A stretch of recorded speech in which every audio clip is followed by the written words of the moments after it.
बहुत अरसे से इट्स बीन 2 डेकेड्स नाउ कि आज टीवी के ही प्लेटफॉर्म पे मुख्तलिफ प्रोग्राम्स में हमने इसको सपोर्ट किया प्रॉपर्टी राइट्स को। और करीमुल्लाह अदीनी उनका बहुत बड़ा कंट्रीब्यूशन है, वो हमेशा हमारे प्रोग्राम में शरीक रहते हैं। ये मुझे बताइए कि इस मरतबा जो थीम है आईपी डे का, वो थीम क्या है? Sustainable development goals and IPRs. देखिए, अगर हम देखें, we as Pakistan might have missed many opportunities for industrialisation. Now we can't go back to the 60s and 70s. We have to look forward. Going forward इस सदी का जो सबसे बड़ा चैलेंज होगा वो क्लाइमेट चेंज है. और अभी आप देख ही रहे हैं, हाल ही में हमने देखा दुबई में क्या हो रहा है. और अगर हम अपने मुल्क में देखें, सिंध, बलोचिस्तान, केपी, हर जगह we are facing those challenges. So that is also an opportunity for introduction of new technologies and how we are going to get ahead of the curve. We can't play catch up. हम अब पीछे दौड़ नहीं सकते. बहुत सारी चीज़ें आगे जा चुकी हैं. Now we have to find कि हमारे इस वक्त जो सबसे बड़ा asset है वो हमारा human capital है. हम हमेशा कहते हैं हमारी इतनी बड़ी पॉपुलेशन है. अब उस इतनी बड़ी पॉपुलेशन को बर्डन से एसेट में हम उसी तरीके से कर पाएंगे when we develop that human capital. चलें, अच्छी टर्म आपने बर्डन कहा रादर देन के एक लायबिलिटी कहें. जो इस वक्त हम देख रहे हैं वो यूथ जो है वो पाकिस्तान का एसेट बने. अच्छा, ये क्लाइमेट चेंज जो है ये इतनी एक नई फील्ड इसके हवाले से आ रही है कि आप पूरी की पूरी जो इकोनॉमी और जो वो होगा वो इसी डायरेक्शन के हवाले से होगा. जो जदीद टेक्नोलॉजी है, एक नया होराइजन होगा फिर इसको लेकर, ये इतनी बड़ी अपॉर्चुनिटी क्रिएट करेगा. एग्जैक्टली, और करनी पड़ेगी. क्योंकि देखिए, अगर हम उसमें नहीं जाएंगे तो what we are facing with regards to pollution, जो हमने स्मॉग पंजाब में देखी, तो वो सस्टेनेबल ही नहीं है. तो इसका मतलब अगर हम we have to skip generations. देखिए, अगर हम फर्स्ट और सेकंड जनरेशन ऑफ इंडस्ट्रियलाइजेशन में थे तो थर्ड हमें अब स्किप करनी पड़ेगी. अब हमें डायरेक्ट फोर्थ पे जाना पड़ेगा. तो उसमें अपने अंदर जो है ना कैपेसिटी बिल्ड करनी है. It has to be a 5 to 10 year plan. हम ये नहीं हो सकता कि आज ही वहाँ कैचअप कर पाएँ. सही, चलें, ये तो हम बिल्कुल एडवांस और उसमें कि हम हमारा जो एम है उसकी तरफ चले गए ना. पाकिस्तान में इस वक्त जो मैंने कहा कि हमारी अनडॉक्यूमेंटेड इकॉनमी जो है वो हमारी फॉर्मल इकॉनमी से कम तो मैं नहीं कहूँगा, ज़्यादा ही मैं उसको कहूँगा. In number in term of billion dollars भी है वो कहीं ज़्यादा है. जालसाजों से अपने कारोबार को कैसे महफूज रखा जा सकता है, जो बुनियादी सवाल है पाकिस्तान में हुकूक मिल्कियत दानिश के हवाले से या इंटेलेक्चुअल प्रॉपर्टी राइट्स के हवाले से, ज़रा इसके ऊपर बताइए. ये चीज़ क्या है आपका इदारा या आप जिस फील्ड में हैं? क्रिएशंस ऑफ द माइंड, आपके जहन की जो क्रिएशन है. हर तरीके से अगर हम प्रॉपर्टी देखते हैं तो एक फिजिकल प्रॉपर्टी होती है. लेकिन अगर मैं दूसरी तरफ अगर वैल्यू देखूं, तो अगर यहाँ पे कोई एक फ्राइड चिकन का ब्रांड है या पानी का ब्रांड है, तो उसका जो ब्रांड का नाम है उसके अंदर वैल्यू है ना. वरना तो पानी तो आपका भर रहा है, वो उसकी जो आप चार्ज कैसे करते हैं, बिकॉज वो वैल्यू को हम इंटेलेक्चुअल प्रॉपर्टी कहते हैं. और एक चीज़ हमारे जहन में है कि पाकिस्तान में इसका शऊर नहीं है. पाकिस्तान में इसकी प्रोटेक्शन का शऊर नहीं है, लेकिन ब्रांड का शऊर बिल्कुल है. और हम शुरुआत से देखें, one of the oldest brand in Pakistan is Pakola. आज तक भी देखिए पाकोला ब्रांड इस वक्त अगर बिक रहा है, तो you know very famous Teli family, they have been the pioneers in brands. अगर मैं बचपन में था तो FROTO के नाम से फ्रूटो का जूस आया करता था.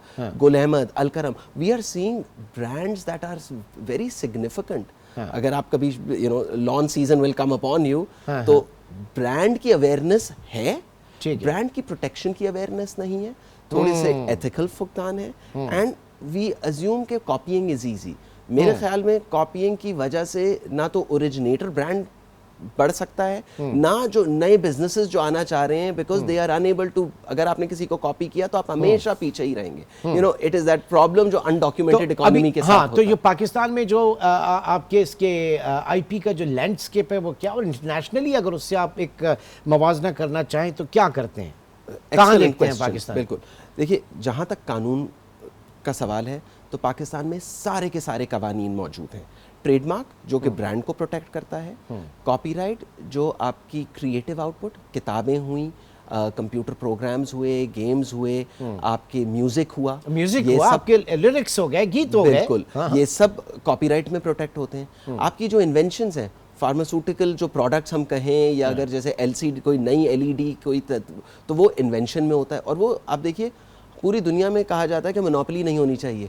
इंटेलेक्चुअल प्रॉपर्टी वो वाहिद चीज़ है जहाँ पे कैपिटलिस्ट सोसाइटी भी कहती है इसमें मोनोपोली करें, क्योंकि ताकि जो बंदा इजाद कर रहा है, अगर मैं इनोवेशन के साथ एनवीडिया एक कंपनी है जिसने $20 बिलियन डाल के एक नई चिप इजाद की, तो आज उसकी मार्केट कैपिटलाइजेशन $2 ट्रिलियन है। वो इसलिए क्योंकि वी अंडरस्टैंड कि जो रिसर्च एंड डेवलपमेंट जाएगी तो उसका आपको बेनिफिट मिलना चाहिए। तो ये पैटेंट्स हो गए। तो जहाँ अच्छा इसमें कुछ सोल्यूशन हमारे खुद ही आ गए, आपको भी पता है, and you know this, you are one of the pioneers who really raise their voice, कि म्यूजिक में कितना प्रॉब्लम हुआ करता था कि हमारे जो गुलकार थे, मेहदी हसन साहब हो गए, कि उनको कभी भी they could never get the reward. लेकिन अब स्लोली वो सीडीज का दौर खत्म हो गया, अब यूट्यूब और जो है स्पॉटिफाई का दौर आ गया, तो वो ऑटोमेटिकली मोनेटाइजेशन की तरफ चला गया। ठीक है, तो लेकिन वहां पे भी हम देखते हैं कि कहीं पे जो म्यूजिक होता है वो इन्फ्रिंगमेंटेशन की वजह से रुक जाता है, वो भी इसका ख्याल करते हैं, यूट्यूब के ऊपर भी ख्याल रखा जाता है। ये सारी वही चीजें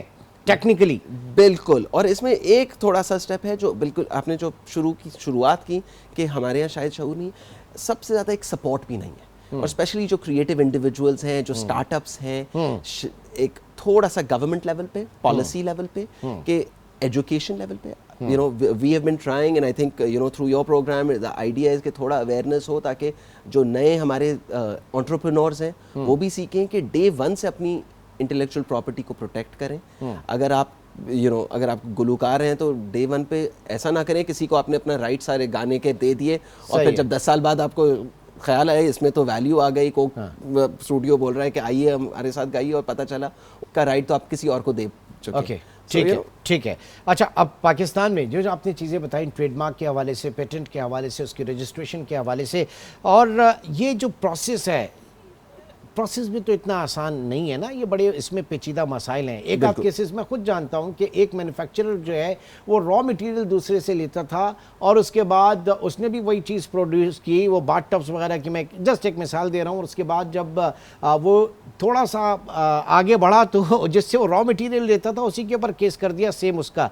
तो ये ऐसे केसेस तो भरमार होगी पाकिस्तान में। बिल्कुल, और स्पेशली जो SMEs के अंदर, क्योंकि देखिए आज की स्मॉल एंटरप्राइज या मीडियम एंटरप्राइज कल की लार्ज एंटरप्राइज बनेगी, तो उसके लिए हमें डे वन पे एक तो एंटरप्रेन्योर सपोर्ट के, ताकि जो SECP, टैक्स एंड IP, ये 3 आपके चीज़ें हैं जो कि I think when you start a business, क्योंकि देखिए पाकिस्तान में कोई बिजनेस लाइसेंस का कॉन्सेप्ट नहीं है, अब आप बिजनेस स्टार्ट कर देते हैं, लेकिन किसी ने आपको बताया नहीं होता कि how to go about it, कि शुरू में आप ब्रांड कैसे रखें। तो उसके अंदर obviously you can consult IPO, इसमें मेहनत कर रहा है। आई थिंक वेबसाइट IPO की अगर देखी जाए, intellectual property organisation of Pakistan, जो कि अब कॉमर्स मिनिस्ट्री का हिस्सा है, and they are really they have been trying कि पाकिस्तान के जो, मैं IPO पे कंटिन्यू करूंगा। नाज़रीन, हमारे साथ अली कबीर शाह साहब मौजूद हैं। एक छोटे से ब्रेक की कॉल है, ब्रेक के बाद दोबारा मिलते हैं।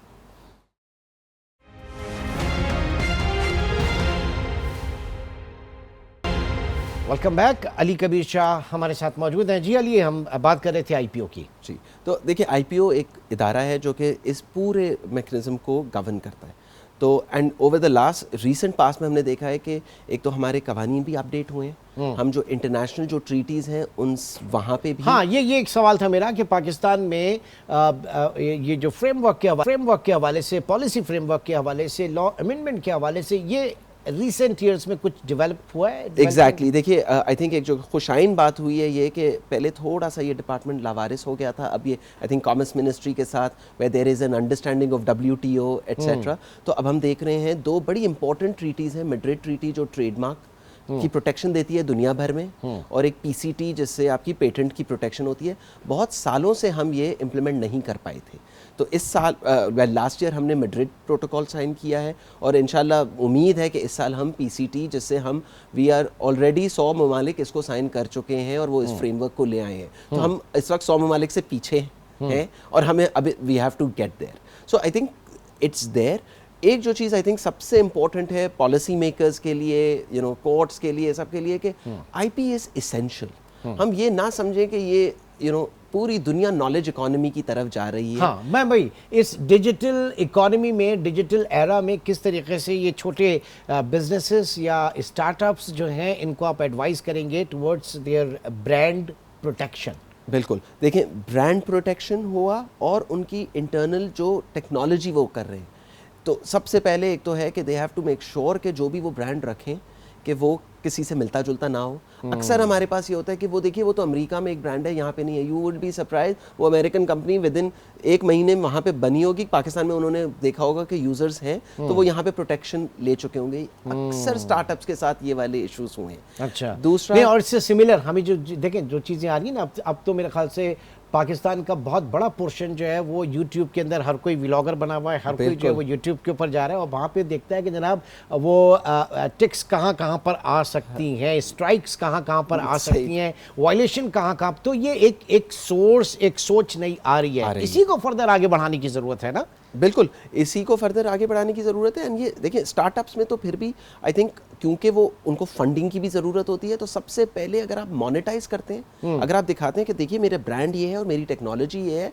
तो जब आप अपने फंड्स रेज करने जाते हैं, सीरीज सी, सीरीज डी, तो सीरीज ए, तो उसके अंदर सबसे पहले पूछा जाता है कि आपकी वैल्यू कहाँ से है। तो आपके ब्रांड की वैल्यू है, आपकी टेक्नोलॉजी की वैल्यू है, उसके बाद यूजर्स वगैरह की भी वैल्यूएशन एक आ जाती है। इसमें स्टेट बैंक का भी बहुत अच्छा वैसे रोल रहा है, उन्होंने भी कुछ सैंडबॉक्स रेगुलेशंस क्या किया स्टेट बैंक ने? देखिए स्टेट बैंक ने कुछ सैंडबॉक्स रेगुलेशंस, क्योंकि उनको भी पता है कि हमारे कवानीन इम्प्लीमेंट करने में टाइम लगेगा और कुछ जो टेक्नोलॉजीज़ हैं वो ऐसी हैं कि अभी हम वी कैन नॉट आइडेंटिफाई कि लॉ किस तरह मोल्ड होगा। तो उन्होंने कुछ इजाज़त दी है कि उनको ये भी पता है कि कुछ जो फॉरेन इन्वेस्टर्स हैं उनकी हिचकिचाहट है पाकिस्तान में आने की, तो मे बी अगर ओवरसीज़ कंपनी एक पाकिस्तानी ही इनोवेटर्स बनाए तो उसमें अगर फंड्स आ जाए तो दैट इज ऑल्सो समथिंग एक very important step that I think the state bank has taken to try and at least listen. तो हमें पहले एक तो कॉन्वर्जेशन स्टार्ट करनी है, ये शुरुआत है कि we we can not just be कि हमारी एनर्जी के क्या प्रॉब्लम्स हैं या और क्या प्रॉब्लम्स हैं। We have to look forward towards the digital and knowledge economy, और उसका सबसे प्राइमरी जो एक वो चीज़ है, जो गोल है वो कि IP protection has to be at the forefront of all our policy making. ठीक है, अच्छा अब आगे बढ़ते हैं और ये मुझे बताइए कि पाकिस्तान में कुछ काबिल ज़िक्र, कुछ जिसे हम केस स्टडी कहें या एक बहुत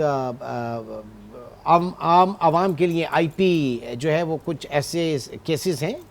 देखिए वैसे पाकिस्तान में तो you will be surprised cases हर नौयत के। मैं आपको मिसाल दूं, एक अभी तो जैसे गुटका और निस्वार में I will go very basic level पे, वहाँ तक भी ट्रेडमार्क के ब्रांड के केसेस हुए हैं, क्योंकि वहाँ पे मुझे तो नहीं पता था, लेकिन व्हेन वी चेक कि अपैरेंटली ये वाले जो प्रोडक्ट्स हैं ये बिकते हैं, लोगों की तस्वीर ऐसे गोल होके तस्वीर उस पर लगाई जाती है, तो वो एक दूसरे की तस्वीरें कॉपी करके ये बेच रहे थे। तो यू विल सरप्राइज कि ब्रांडिंग उस लेवल पे, और then they've gone to court, और इसी उसमें वो कोर्ट भी गए और कोर्ट भी सिमिलर मैं वाकया बताऊं ना, वो लाहौर हाई कोर्ट में गालिबन अभी कोई पिछले हफ्ते एक आध फकीर जो है वो गदागर जो है वो पहुंचा था कि ये मेरे एरिया के अंदर जो है ये दूसरा भीख मांगने आ रहा है, तो वो जनाब कोर्ट ऑफ लॉ चला गया।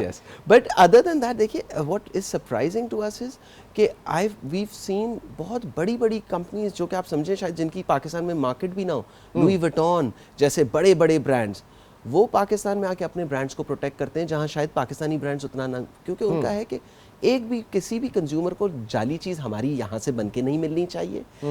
शायद यहाँ से पाकिस्तान से they don't want, they said आपके लेदर प्रोडक्ट्स बहुत अच्छे हैं, लेकिन हम नहीं चाहते कि यहाँ से 2 नंबर बन के जाए, आप अपने ब्रांड्स भी यहाँ से बनाएं और एक्सपोर्ट करें। लेकिन अगर हमारा एक भी for luxury goods this was I opening for us कि इतना बड़ा ब्रांड आके शायद उनकी मार्केट जो पाकिस्तान में ना हो, बट देव सेड कि नहीं हमें प्रोटेक्शन जरूरी है, we should not let anyone go. Initially मिसाल के तौर पर मैं ये ग्लास है ना, ये ग्लास में अगर मैन्युफैक्चर कर रहा हूँ तो उसमें मुझे किस तरह की प्रोटेक्शन चाहिए होगी आपकी उसमें, और क्या उसका प्रोसेस होगा? बिल्कुल, तो and this is a very good example. In fact crockery और कटलरी में बहुत हमारी काफ़ी फाइट्स रहती हैं, क्योंकि अगर आप जैसे एक ग्लास आपने डिज़ाइन किया, तो सबसे पहले तो हो गया कि ये डिज़ाइन मुनफरिद है। अच्छा। मैं चाहूँगा कि कोई और ये डिज़ाइन ना करे। अच्छा। तो इसको हम इंडस्ट्रियल डिज़ाइन कहते हैं, और ये पेटेंट ऑफिस के थ्रू ये वहाँ पे इसको डिज़ाइन हो जाता है, और उसके बाद 30 साल तक ये डिज़ाइन कोई कॉपी नहीं कर सकता। ये नहीं, अच्छा। अगर ये मोल्ड आपका है तो कोई जाके वो मोल्ड नहीं बना सकता। ओके ओके, आपका जो मोल्ड है वो भी प्रोटेक्ट हो गया, ताकि वो मोल्ड भी प्रोटेक्ट हो गया। तो आपके पास एक एक्सक्लूसिविटी ऑन द डिज़ाइन आ गई। फिर उसके ऊपर आप एक ब्रांड लगाते हैं और आप उसकी पैकेजिंग बना, हम उसकी पैकेजिंग को भी प्रोटेक्ट करते हैं, उसके ब्रांड को भी प्रोटेक्ट करते हैं, ताकि there are 2 elements to it. हो सकता है कोई मेरी ब्रांड को कॉपी करे, और अक्सर हम ये देखते हैं कि मेरा ब्रांड उसने कॉपी नहीं किया, ब्रांड उसने रॉयल को हटा के कुछ और लगा दिया है, व्हाटएवर, आर्कोपाल या जो भी, लेकिन जो है मेरी पूरी पैकेजिंग कॉपी कर दी। लॉ ये कहता है ये भी गलत है। लॉ तो इस हद तक चला गया है, and you no supreme court में भी ये एक बड़ा इंपॉर्टेंट हमारा केस, एक बहुत फेमस ब्रांड है K&N's, जो कि frozen food, they took it, और उन्होंने कहा देखिए आपका जो लोग तो आपके लाल कलर से ले रहे हैं, तो इसका मतलब कलर तक प्रोटेक्ट हो जाता है। अच्छा, और इस तरह के मेरे ख्याल से जो फैमिली ओरिएंटेड बिजनेसेस हैं, जब वो स्प्लिट होते होंगे तो तब ये चीज़ें ज़्यादा मेरे ख्याल से आती होंगी। देखिए इसमें तो बहुत, and this is a very important aspect, क्योंकि जब हमारा जो फैमिली कॉन्स्टिट्यूशन बनता है या बंटवारा जो हम जिसको कहते हैं जब होता है, उसमें प्रॉपर्टीज़ की तो वैल्यूएशन ले ली जाती है, और अक्सर, लेकिन 6 महीने बाद हमारे पास क्लाइंट्स विल कम एंड से कि देखिए हम लोग अलहदा तो हो गए, लेकिन वो भी ये ब्रांड बना के बेच रहा है, मैं भी ये ब्रांड बना के बेच रहा हूँ, और मार्केट में इट्स अ चैलेंज। चले, बहुत शुक्रिया। अली कबीर शाह हमारे साथ मौजूद थे और इंटेलेक्चुअल प्रॉपर्टी राइट्स के ऊपर हम बात कर रहे थे।